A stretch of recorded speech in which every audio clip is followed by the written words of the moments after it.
Hello everyone, नमस्कार आप सभी को। आज इस 369वें दिन के वीडियो में आप सभी का स्वागत है। आइए कुछ महत्वपूर्ण प्रश्नों को देखते हैं जो भूतपूर्व संगीत की प्रतियोगी परीक्षाओं में तो पूछे ही गए हैं। ये प्रश्न आगे आने वाली संगीत की प्रतियोगी परीक्षाओं में भी अवश्य ही पूछे जा सकते हैं, तो इसलिए आप इस वीडियो को बिना स्किप किए, बिना फास्ट किए पूरा ज़रूर देखिए, ठीक है। तो आइए आज का पहला प्रश्न देखते हैं। आज का पहला प्रश्न है, नाना साहब पानसे जी संबंधित हैं। नाना साहब पानसे जी संबंधित हैं मृदंग से। मृदंग वादक हैं नाना साहब पानसे जी, ठीक है। इसके बाद दूसरा प्रश्न है, धूमकिट बोल है। धूमकिट बोल है पखावज का। पखावज का बोल है धूमकिट बोल। धूमकिट जो बोल है ओरिजिनली जो है पखावज पर बजाया जाता है। तीसरा प्रश्न है, सितार के जाफर खानी बाज से संबंधित हैं। सितार के जाफर खानी बाज से संबंधित हैं उस्ताद हलीम जाफर खां जी। उस्ताद हलीम जाफर खां जी सितार के जाफर खानी बाज से संबंधित हैं। इसके अलावा दो बाज और हैं, उनके नाम आप कमेंट में ज़रूर बताइए, ठीक है। यदि आपको मालूम हो तो कमेंट में बताइए कि जाफर खानी बाज के अलावा और कौन कौन से बाज हैं और इनके निर्माणकर्ता कौन हैं। इसके बाद चौथा प्रश्न है, प्रवीण की उपाधि प्रदान की जाती है। प्रवीण की उपाधि प्रदान की जाती है प्रयाग संगीत समिति के द्वारा। प्रयाग संगीत समिति के द्वारा प्रवीण की उपाधि प्रदान की जाती है। और इसके अलावा प्रभाकर की भी जो डिग्री है, जो पढ़ाई है, वो प्रयाग संगीत समिति के द्वारा होती है, ठीक है। इसके बाद पांचवा प्रश्न है, पूरिया धनाश्री बसंत परज राग का थाट है। पूरिया धनाश्री राग, बसंत राग और परज राग, इन तीनों रागों का थाट है पूर्वी थाट। पूर्वी थाट में रेधा कोमल माँ तीव्र स्वर लगता है और इस थाट का राग है पूरिया धनाश्री राग, बसंत राग और परज राग। छठवां प्रश्न है, वाद्यों पर बजाई तथा गाए जाने वाली राग और ताल में निबद्ध रचना कहलाती है। वाद्यों पर बजाई तथा गाए जाने वाली राग और ताल में निबद्ध रचना कहलाती है बंदिश। बंदिश कहलाती है वाद्यों पर बजाई तथा गाए जाने वाली राग और ताल में निबद्ध रचना, यानी कि वाद्यों पर बजाई जाती है और इसको गाया भी जा सकता है बंदिशों को, ठीक है। बंदिशों को वाद्यों पर भी बजाया जाता है, खासकर जैसे सितार वाद्य हो गया, सारंगी वाद्य हो गया, संतूर हो गया, इन सभी वाद्यों पर स्वरों को उत्पन्न करके बंदिशों को बजाया जाता है।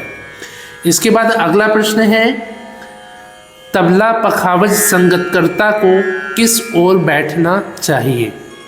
तबला और पखावज संगतकर्ता को बैठना चाहिए गायक के दाहिने ओर। गायक के दाहिने ओर तबला या पखावज जो संगतकर्ता होते हैं उनको बैठना चाहिए, ठीक है। इसके बाद आठवां प्रश्न है, संधि प्रकाश राग गाए जाते हैं।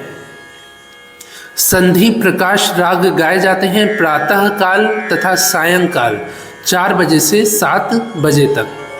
सुबह 4 से 7 और शाम को 4 से 7 बजे तक संधि प्रकाश रागों को गाया जाता है और इनके गाने का समय जो होता है प्रातः काल भी होता है और सायंकाल भी होता है 4 से 7 बजे तक।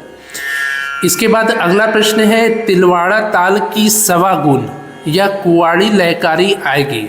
सवा गुण को कुआड़ भी कहते हैं, तो तिलवाड़ा ताल की सवा गुण या कुआड़ी जो लयकारी है वो आएगी 12 सही 4/5 मात्रा में। 12 मात्रा में तो आएगी ही, और 13वें मात्रा के 4/5वें भाग में तिलवाड़ा ताल की कुआड़ लयकारी आएगी, ठीक है। इसके बाद अगला प्रश्न है, पंडित हरि प्रसाद चौरसिया जी ने गुरुकुल की स्थापना की है। पंडित हरि प्रसाद चौरसिया जी ने गुरुकुल की स्थापना की है मुंबई और भोपाल में।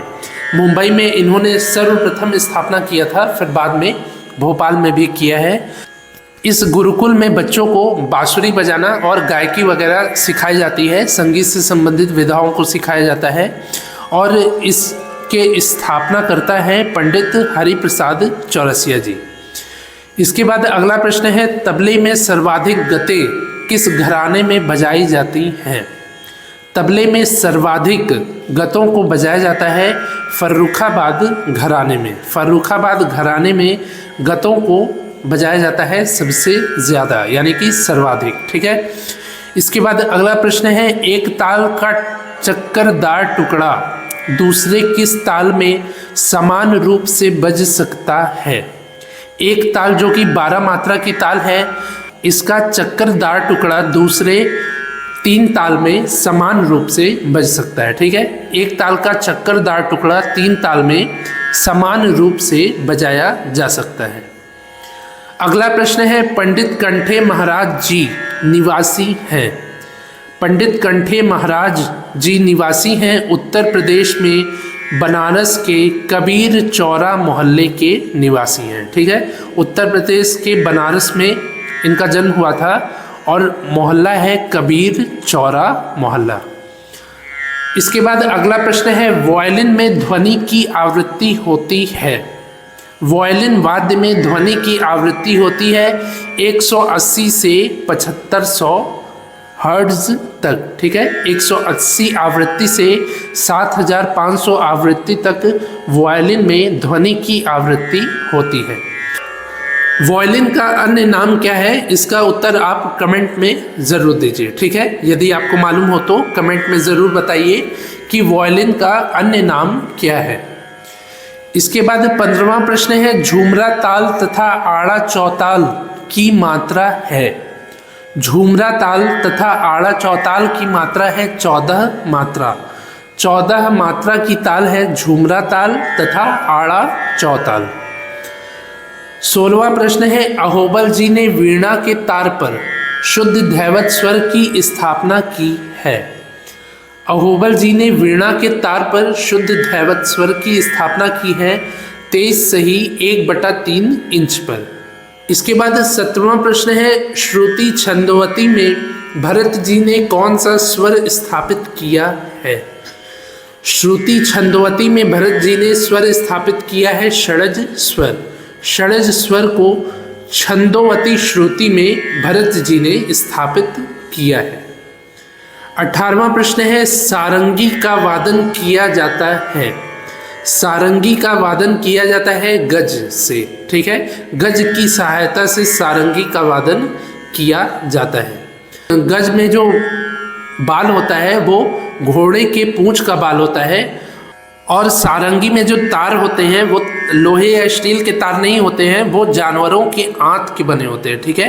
आंत को ही सुखा उखा कर बनाया जाता है और सारंगी में लगाया जाता है। तो सारंगी का वादन किया जाता है गज की सहायता से। इसके बाद अगला प्रश्न है, पन्नालाल घोष जी संबंधित हैं। पन्नालाल घोष जी संबंधित हैं बांसुरी से। बांसुरी वादक हैं पन्नालाल घोष जी। 20वां प्रश्न है, मौसमी राग है, यानी कि मौसम में ही गाया जाता है, किसी एक निश्चित मौसम में गाया जाता है मल्हार अंग के रागों को। मल्हार अंग के रागों को वर्षा ऋतु में गाया जाता है। तो ये हो गए आज के 20 महत्वपूर्ण प्रश्न। मुझे उम्मीद है कि आपको ये प्रश्न अच्छे से समझ में आए होंगे।